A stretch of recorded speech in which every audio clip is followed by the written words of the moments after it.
Using my masterful disguise skills, I perfectly replicated his face and sailed through the facial recognition system. The security guard at the entrance didn't bat an eye. Who would suspect a reclusive janitor? Next, I slipped into the utility room, pulled out my pistol, and screwed on the silencer. If anyone burst in, well, that'd be their bad luck.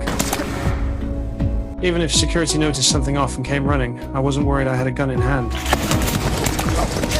Worst case scenario, I'd just take out a few more people. Didn't expect that guy to react so fast, though he bolted quicker than anyone. But he couldn't outrun a bullet, could he? I wasn't in a hurry to kill him. Sometimes a badly wounded man is more useful than a dead one. After all, with this much commotion, the cops would show up fast. I just needed to get to the roof, toss some smoke grenades, and while everyone was confused about what was falling from above, I'd throw myself down too. As long as I secured the rope properly, with practice moves I could slide down to the ground in seconds. Then, using the smoke cover and my janitor disguise, I'd blend perfectly into the panicked crowd scattering in all directions. Removing the disguise was a hassle, but it was a necessary step in the assassination. Though he was still in the campaign phase and technically not yet a high-ranking official, his security detail was top-notch. That's when the man I'd spared that night came in handy. With his son hospitalized, as a father, he'd naturally go visit. Security had locked down a 2-kilometer radius, but for a top-tier assassin like me, distance was no problem. After setting up the wind gauge to check wind speed, next came today's star of the show. On the surface, it looked like a rolling suitcase, but once assembled, it became a killing machine capable of taking lives from miles away. What followed was a long wait. Getting bored, I could fire a few practice shots to adjust the sights no one would notice anyway. At 4 kilometers, the distance itself was the best silencer. When the target appeared, I took a deep breath, waited for the moment his head came into view, and aimed.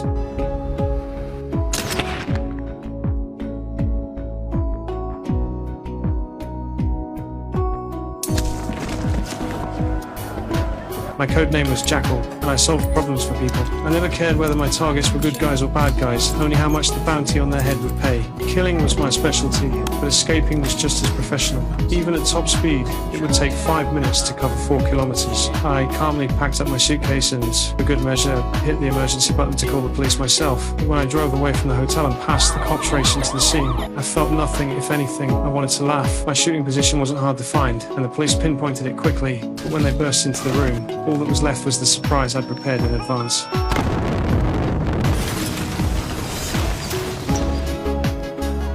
By the time the police issued the warrant, I'd already switched cars and completely destroyed all traces. At the German-French border, I breezed through security. My passport and ID were spotless. Even if they checked my trunk, who would imagine that inside the suitcase was a disassembled sniper rifle?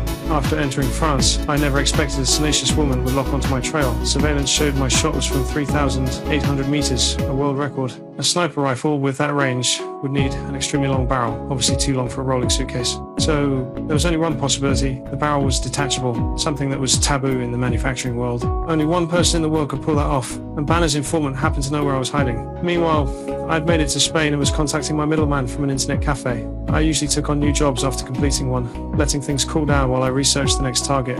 But this contract was different. They wanted me to train a rookie to carry out a hit. I always worked alone, but a $10 million training fee was impossible to refuse. The terms were a face-to-face meeting with a $1 million deposit up front. Seeing the deposit had cleared, I got up, pulled out my USB drive, remembered to take my trash with me, and caught a train to the meeting location. Turns out the rookie was a woman. I decided to teach her the first lesson. A real assassin never lets anyone see their face and live. Don't turn around. I quoted her straight. 100 million, half up front, half after the job. Before she could agree, I vanished.